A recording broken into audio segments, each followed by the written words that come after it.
Hi, and welcome back to the 7 Domains of Women's Health. Today we're continuing our friendship series, and we're diving into the intellectual domain of friendship. I'm Katie Ward. I'm a women's health nurse practitioner and professor in the College of Nursing. And with me today is my co-host, Dr. Curtly Jones from Obstetrics and Gynecology. So when we think about friendship, and in this series, when we've talked about friendship, we've been focusing on the physical benefits of having a friend and the emotional support and the shared activities. But today we're going to talk about this other dimension, the way friends make us think differently. The friends who challenge our assumptions, introduce us to new ideas, push us to see the world from angles we'd never considered. So these are relationships that don't just comfort us, they challenge us intellectually. So a little insight into my process in preparing for this episode. I went to Google Scholar, which is one of my favorite wells of information. Me too. Pub crawl. Pub crawl. To go to PubMed and to crawl through PubMed. Yes. And I searched for, I looked for studies on friendship, but I looked for studies about Facebook that had Facebook in the title, because I think that's where a lot of researchers who think about figuring out research on friendship are doing their work. And I was amazed to find that in just the last 5 years, there are 2.37 million academic studies with Facebook in the title. And that was the first time I looked. I went back a day later and there were more, because there are roughly 1,300 studies per day.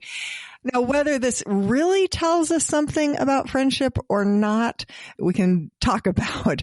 But it's a lot of intellectual energy and research time being devoted to studying something that might actually be preventing the kinds of deep transformative friendships we're talking about today. So it's almost like a weird circle where people who are studying friendships are studying Facebook friendships.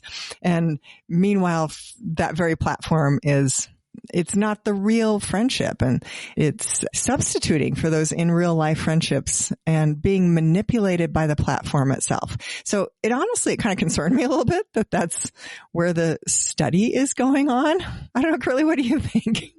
Well, I agree. I think it's a problem, because I don't think Facebook friends are often not friends, the way I would define friends. I do look at Facebook to keep in touch with what's going on in my friends' lives. But what I really should do is pick up the phone and give them a call, or if they live in town, go visit them. And I think that friendships that actually have a dynamic or even a tension in the conversation is a good thing. I'm a difficult friend to have sometimes, not so much anymore, because I'm changing my personality. I'm trying to change my personality. Because when we go on a trip with some friends, and I think of a couple that we've been off on adventures with, I usually read 2 or 3 books before we go. And then I spend the vacation saying, oh, did you know this about the geology of the Everglades? Or did you know about that? Or did you know how Everglades National Park came into being? And I'm always in teaching mode, and I hope they don't hate it. Anyway, I've had the great privilege to teach with a woman who is a philosopher and a bioethicist and a contributor to the podcast. You might want to check out the 7 Domains of Retirement with Dr. Peggy Batten.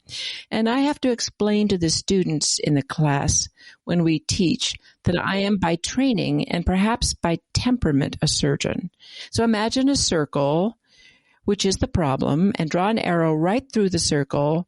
And that's how I approach the problem. I just stab it and go through it. But a philosopher is different. Imagine the circle is the problem. Now draw tangents, dozens of lines that just touch the circle on the outside, tangents to that circle. And that's how a philosopher thinks. And sometimes it's tiresome, but on the other hand, I never think more deeply about something than when I am doing things with this woman, of the many parts of ideas that might contribute to solving the problem. And Dr. Batten's taught me a new way of thinking, and every conversation has me richer in my thinking and contributes to our friendship. And maybe friends who think just like you are more comfortable, and maybe your Facebook friends who are just like you and you have a common foundation, but friends who don't think like you greatly expand your intellectual friendship. Yeah, for sure. And I think there is something magical that happens when curious minds come together, and I love that circle analogy. Like maybe, you're really approaching the circle from very different perspectives. And yeah, like you, Curtly, I'm a teacher, and I'm aware of that when I'm with my friends, that I tend to still want to provide a lecture. Oh, I'm so sorry. I am so sorry. But you're a surgeon. You're gonna just stab the circle. I'm gonna talk about it for hours like I'm the boss. Oh, good. But also, my favorite friendships center around this kind of shared intellectual curiosity, whether it's stabbing the circle or coming at it from the edges. I have to admit something here. The number of teachers I've had crushes on throughout my life is embarrassingly high. Well, I call them teaching crushes. They bury themselves a little bit in romance because when I start feeling strongly about somebody, I can't help going in that direction. But I call them teacher crushes or athlete crushes. Yeah. Or judge crush. I currently have a crush on a judge, but it's just a judge crush. Yeah, there's something about seeing somebody as, is intellectually stimulating. I think that creates a kind of attraction. And you're right, not necessarily romantic, but it's a pull and it's exciting. And that mental engagement feels kind of electric. And yeah, since third grade, it's a trend I've noticed about myself for sure. Third grade. That was my first teacher crush. I have noticed that I have intellectual attraction phenomenon. I definitely have that.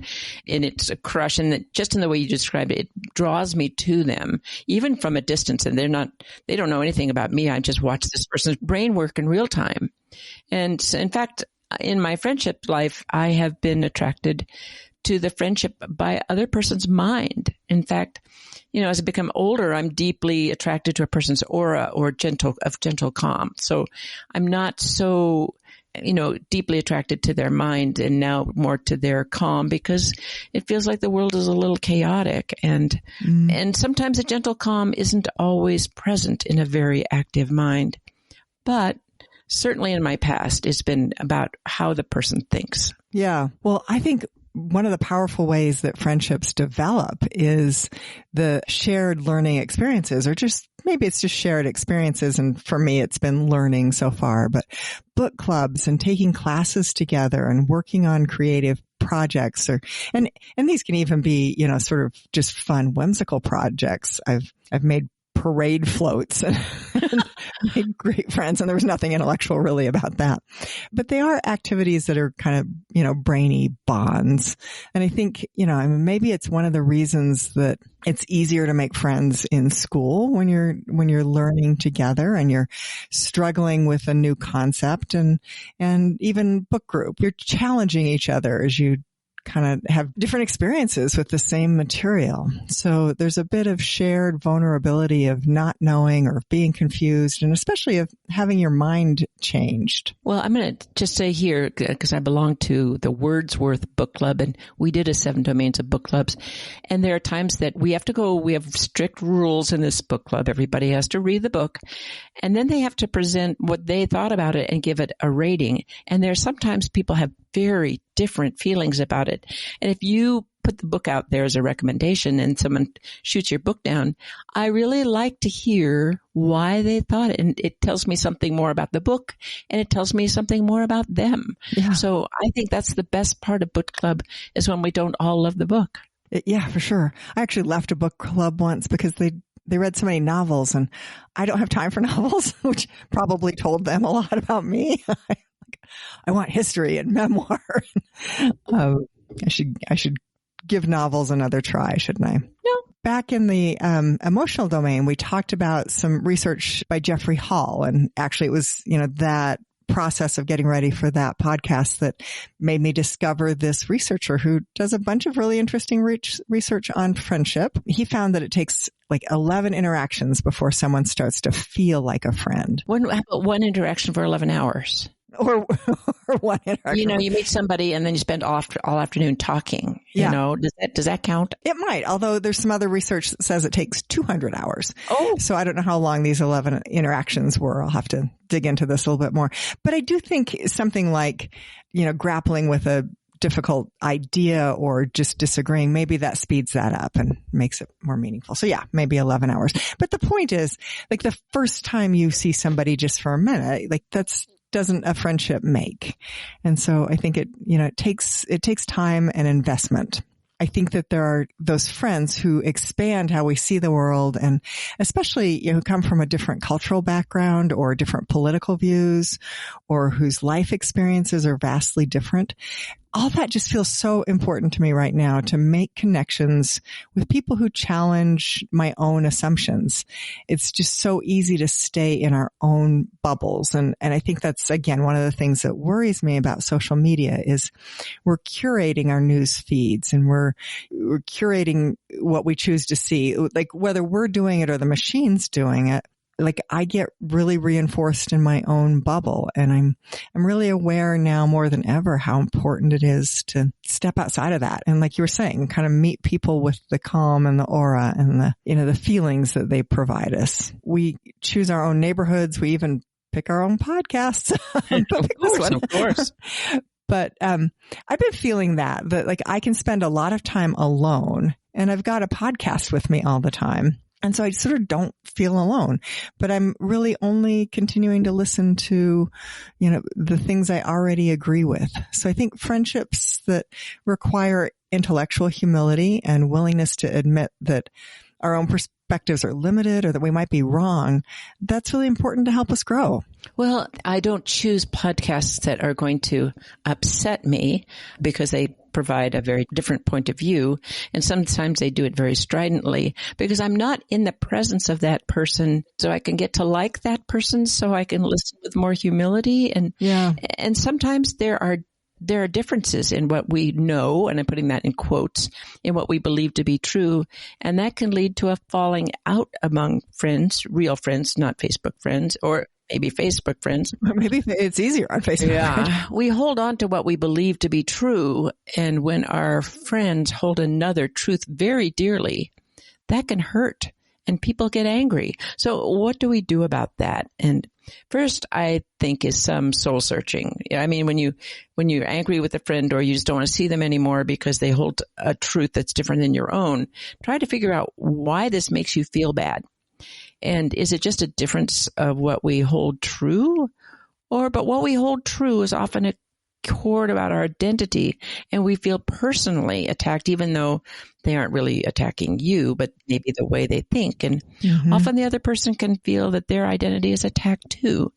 And if you feel that this friendship is worth working on, and many times it is it time to get together in person? And it's not time to attack each other on social media or try to make up via text. Make time to meet the person. Tell the person how your disagreements is making you feel. And not you do this, as I feel. Use the I words instead of the you words. Tell them why the difference in why we feel so certain about is hard to talk about, and ask them how they feel, and try to be collaborative on coming to some common ground. If this is a friendship that predates these firmly held beliefs, or at least your knowledge about that, say, I value this friendship, and tell me how you think we can work on these differences, because I want to keep you as a friend and I want to hear what you think. Ask them how they would recommend talking about these differences.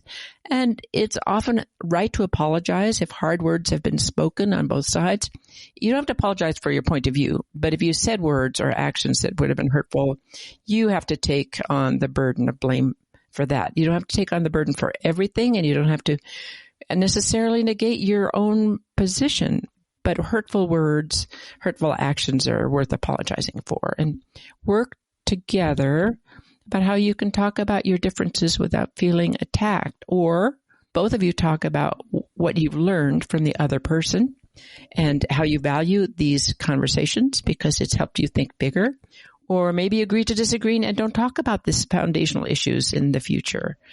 But if the friend is willing to help you think about common ground, you might find the friendship grows and you learn something new. And if it doesn't work and hostility still stays hot, it might be time to walk away. Yeah. I keep thinking about too, what you just said at the beginning of that was the importance of doing this in person. I think it's really easy to have, it used to just be in the car, right?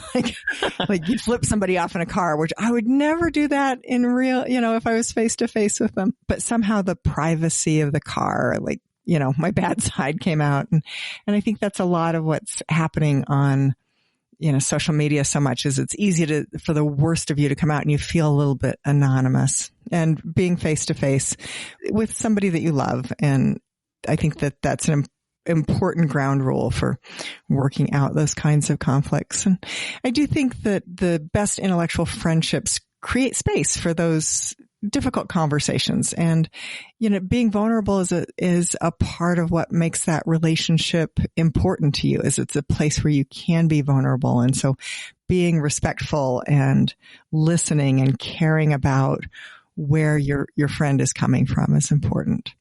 But I think those kinds of mind-changing and forgiving conversations are becoming rarer. As we talked about before, we're spending so much time consuming information and not really engaging in those dialogues, and scrolling through articles and doom scrolling and watching TikToks, and it just keeps you, the next one and the next one. It's taking up time out of my day. I still only have 24 hours. And somehow now I have time for what's on social media and getting down that rabbit hole. Well, it zings a part of my brain I don't want to have zinged. So at some point I have to say, why am I feeling anxious? Or I have good reasons to be, concerned about stuff, very concerned, but I don't need to be zinged many times a day. It's not good for me. And this is where I think social media can pull people apart. It doesn't often help us find common grounds, and we need to be in each other's space in person. And I'm a firm believer in sharing food. Yeah. Sharing food. And they've done some studies on whether there's a bowl of peanut M&Ms or several bowls, and depending on how many people are at the table. But sharing food goes way back to who we are as Homo sapiens sapiens. We share food with each other and with people who aren't just family, and it brings people together. So I think sharing food is a good idea. Of course, yeah. I'm an eater, so there you go. Yeah.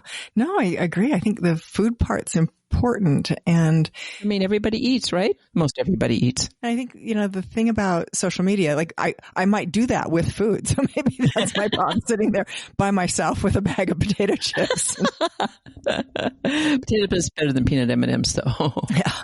And I'm having the illusion that I'm having intellectual engagement, and I can spend all day and do that by myself. And I think maybe my brain thinks it's connected when it's really not. So I'm getting that little dopamine hit from whatever, the zing you were saying that gives you.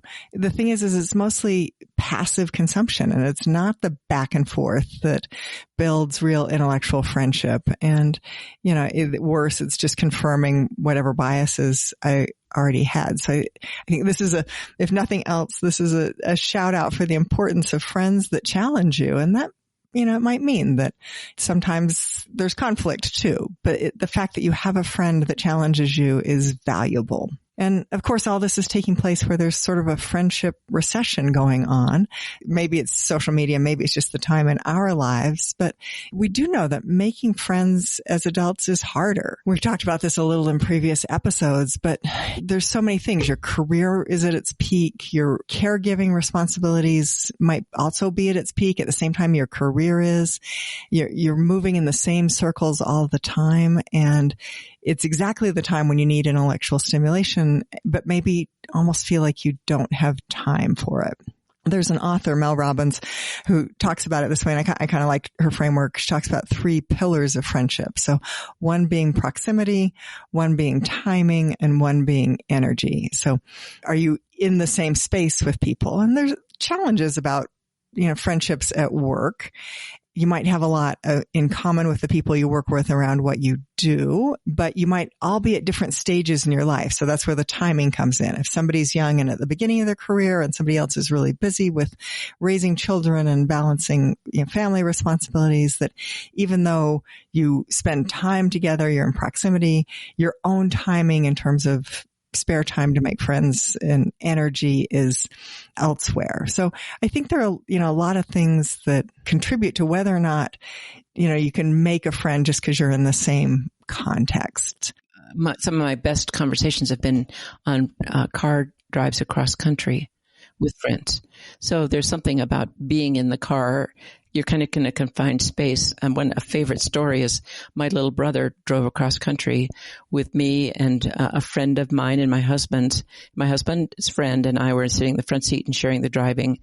And whenever my little brother sitting in the back got bored, he would just throw out a question and then listen to this friend of mine and I argue for the next 100 miles about what was the answer.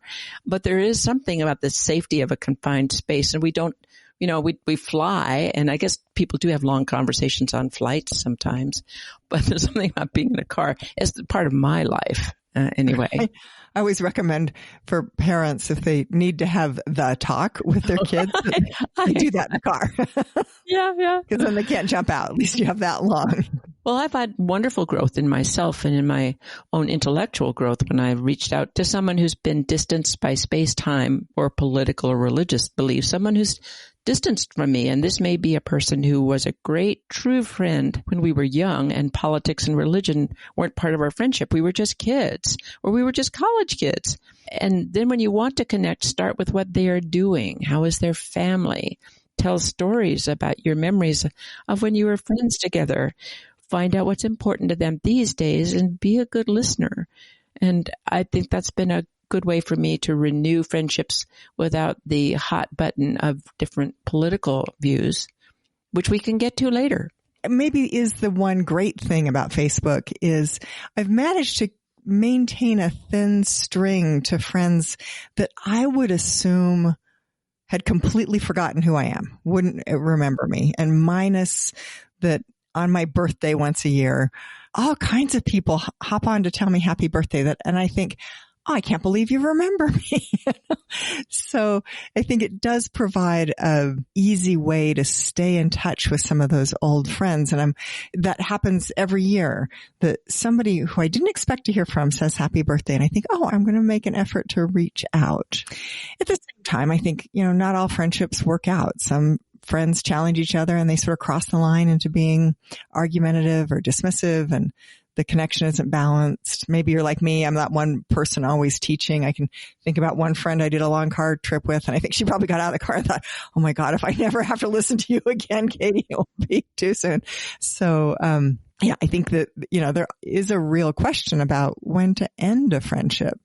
I think mostly they fade because of one of those pillars being missing, that, our lives just change. And it's not that the friendship ended so much as we're in different places and go a long time without talking. And probably if you were to reach out, you'd be really happy to reconnect. And it hasn't ended. It's just drifted.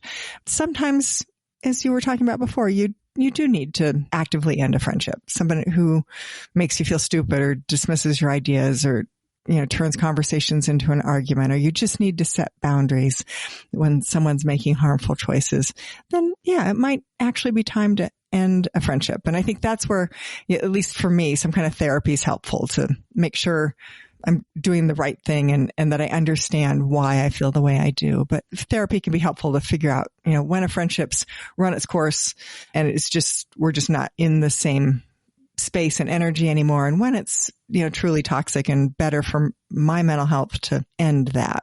Yeah, I've been thinking about this, and I cannot remember losing a friend over differences in beliefs or behaviors, because I'm not really attracted to people who are really confrontational by style. I think I'm the first child of an alcoholic mother. They say I avoid conflict, but more drifting apart from time and space. And as I've become older, I am more humble in how sure I am that I'm right.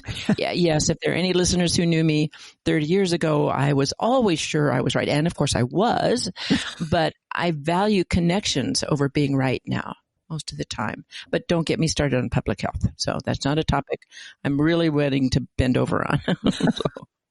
Well, it is interesting. Like, I think that's a common thing, that the more I know, the less I know, or the less sure I am about it. Well, there's this phrase out there that, and I see it printed on napkins. Today I married my best friend. So I want to explore if a romantic partner can truly be your closest intellectual companion, or do you need other friendships to fulfill different aspects of our intellectual lives? Esther Perel, who's somebody out there on social media who I like a lot, she talks about this, that we ask our partner to fill now the role of what an entire village used to take. Yeah. I know some couples who are amazing intellectual partners, and they can challenge each other and learn together, and they're growing intellectually and emotionally, and others who are emotionally close but intellectually quite different. I'm not saying either one's right or wrong, but I'm always curious about how that is. Currently, I know you had a marriage with somebody who was an intellectual equal, and I'm jealous of that a little bit. Well, yes and no. We just thought about different things. And I guess I have always thought that erotic love brings people together and creates a fantasy that the other person is perfect for you. Mm. You know, you share all this talking together, talk, and you think, oh, this is my best friend. But it is just a fantasy for a while. And when you have enough time, it might be important that the other person is someone that you admire for who they are and how they behave in the world, and that their ways of interacting with you work for you. And it's good to make sure that you share common values. And then to keep going, you have to set the bar for what you have to have in your relationship and make sure they know where the bar is, you know, so they don't trip over it, and don't set the bar too high. So, and I think there are people who can get everything they want from their other, but most people need something else, meaning they need their book club, or they need their girlfriend, or they need to go adventuring with their guy friends, and making room for that is really important. Yeah, I think you're right. As a couple, giving each other space to have friendships and the security to do that in. I mean, I think we've talked a lot about the pitfalls of social media being the space where that happens, and don't know that we have time to go into the dangers of some other places, dark parts of the social media world. But yeah, I mean, I think we definitely need multiple ideas. So I don't think the antidote is to abandon technology, but be really intentional about how you use it, and use social media to find book clubs or hiking groups, but not to replace them with social media. I think AI can help you articulate a complex thought, but it doesn't replace the friend who actually helps you think it through and challenges you. I think it's one of the things we're really seeing about AI is it flatters you, but it doesn't really challenge your thinking like a friend would. Yeah. So yeah, as we wrap up, I keep thinking about how friendships are really gifts we give each other. And it's, you know, the gift of taking someone else's ideas seriously, and the gift of challenging them in a caring way, and the gift of introducing them to something that might change how they see the world, and being open to seeing how they see the world. And so I'm going to try just a little harder not to lecture my friends. Me too. But friendships don't just make us smarter. They make us more thoughtful, more humble, more curious about the world. And it's a way to remind us that learning doesn't just stop after school.